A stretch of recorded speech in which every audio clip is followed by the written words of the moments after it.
Hello, everybody.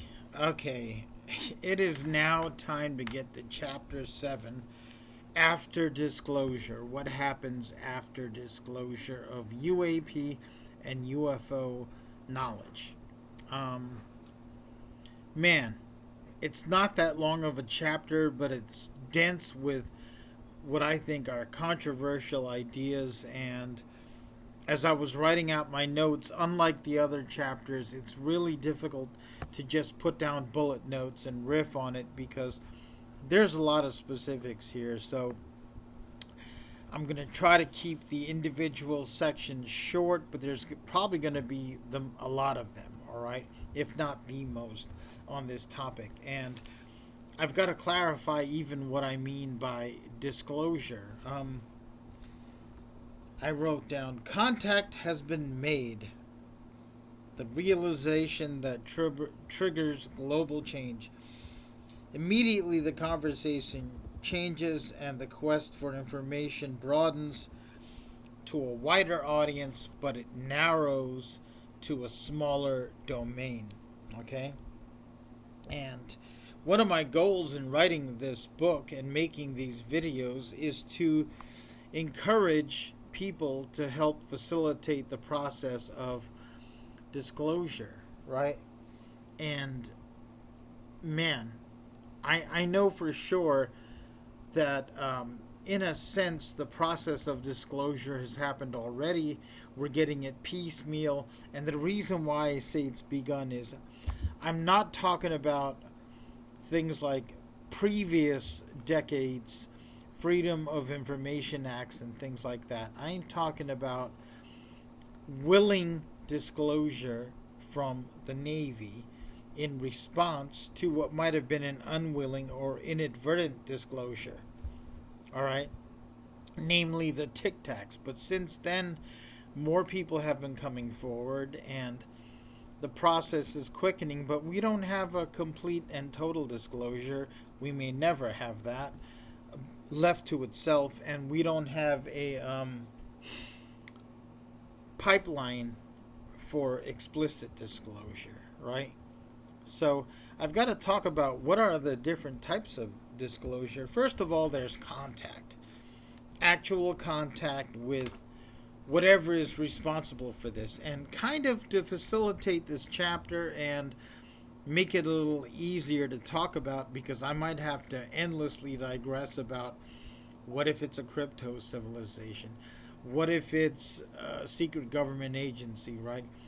For the sake of this chapter, our default explanation would be extraterrestrials, right? Knowing full well that there are more possibilities and there may be more than one type of phenomena, but we have to start from somewhere, okay? If we talk about contact, direct contact, that would mean an alien landing, an effort on their part or an action on their part, even if inadvertent, that unequivocally reveals their existence and their nature to the world. Okay? And what do we get? We would have a baseline of information of what is and isn't true, what does and doesn't constitute this phenomena. All right?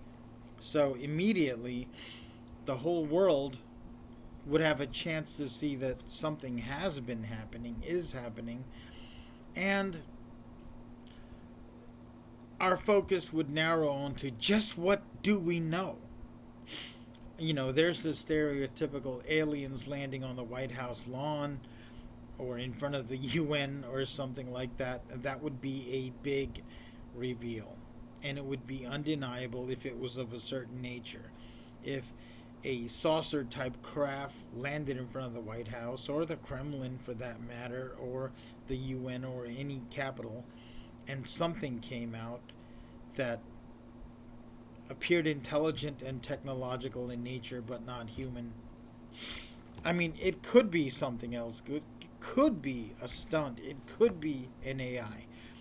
But if it was an alien, it would certainly reveal itself much more clearly that way than a lot of the activities happening in the skies. right? Um, I heard an interview, a quote. I think I read this quote of a government official saying, "Well, I don't think they're alien extraterrestrials because I don't think if they had the power to fly across light years, they would spend their time ineptly avoiding military facilities." But that's assuming that's what they're trying to do.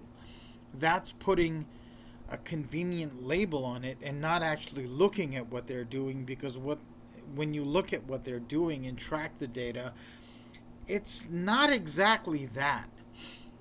It's not exactly avoidance and it's not exactly content. It's a clusters of behavior that are truly alien. There's something humans, they're doing things that humans would not do. Okay? Am I making sense? Okay. Um, there are many kinds of contact. And we're unsure about what is happening.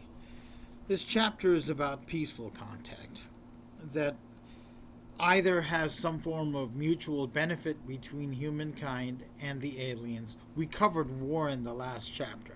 I don't need to cover it again. Or some type of neutrality that results in at least a neutral consequence on our part, right?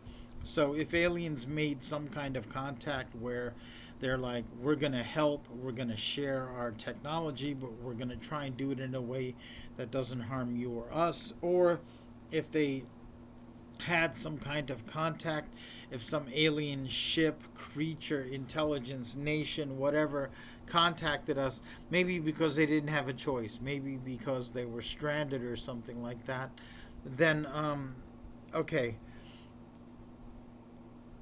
it might be harmful to them or neutral to them, but if they did it in a way that didn't harm us but didn't necessarily help us, that's the scope of this chapter. Am I starting to make sense? I hope I do. I'm trying to clarify before I really dig in. You know, there is a principle, I think Noam Chomsky came up with this, and he said, you cannot not communicate. Everything you do in the presence of something capable of sensing you is a form of communication. If I merely showed up in your neighborhood and walked around as I normally do and just presented as I normally do, and didn't say hi to you, didn't do anything to you, didn't come near you, but you could observe me, you could hear me, you could see the clothes I wear and the actions I do, I would be communicating something to you. Um, the only way I would not is if you purposely tuned it out and, you know, blinded yourself to it and deafened yourself to it, right? So, it looks to me like a lot of UAP activity, UFO UAP activity, seeks neutrality and avoidance to a point. In the sense that if I'm walking down the street and there's an anthill, I can stop to observe the anthill. I can, you know, step a little closer, but I don't. Let's say there are fire ants, they can bite me, right? I could avoid the individual fire ants, but still observe them. I tend to like ants. I always have as a kid. I'll admit as a kid I was sometimes cruel and I fed them to wolf trap spiders to see what the spiders would do. But eventually I felt bad for the ants. And I'm like, I'm just going to leave them alone. I read about them and they were fascinating. They're like an alien culture themselves. Right? So my behavior around ants is sometimes I watch them, but generally I avoid them. It's not like I have to obey their laws and boundaries. Compared to an ant colony, I'm fairly powerful, especially to individual groups of ants, right? Um, but I don't necessarily want to harm them, and there's not much reason for me to interact with them. The most interaction I get is sometimes in the building I live in the shower during certain seasons. They walk around the shower, and I feel bad because at some point I have to take a shower, and some of them die. I try to brush them off, right? So another way aliens could interact is, what if they, for example, landed and did not choose to interact with us, and they erected a form of a barrier? What if they set up a base to do some kind of repair or some kind of whatever necessary activity to them, and they set up a barrier? It could be a wall, could be an energy force field if such a thing was possible. And what would that be? It wouldn't quite be a diplomatic effort to reach out to us, um, but it wouldn't be active communication. Now, there have been attempts on our part to communicate with them via radio, in the sense that aircraft that have been sent out to investigate these things, military aircraft, have sent radio messages and informed them, you are in our space, could you change your flight path? And they've gotten no real response. Several, at least once over Washington, D.C., a fighter pilot targeted it with its radar system for missiles, and that radar system failed. The missiles failed. They couldn't launch. I think the Tehran incident with the F-4 Phantom was the same way. It did not respond to radio signals, but did respond to what might have been a hostile attempt, and it did not respond with disproportionate force. So, in a sense, those are communication attempts on our part that had little to no response. Now, I'm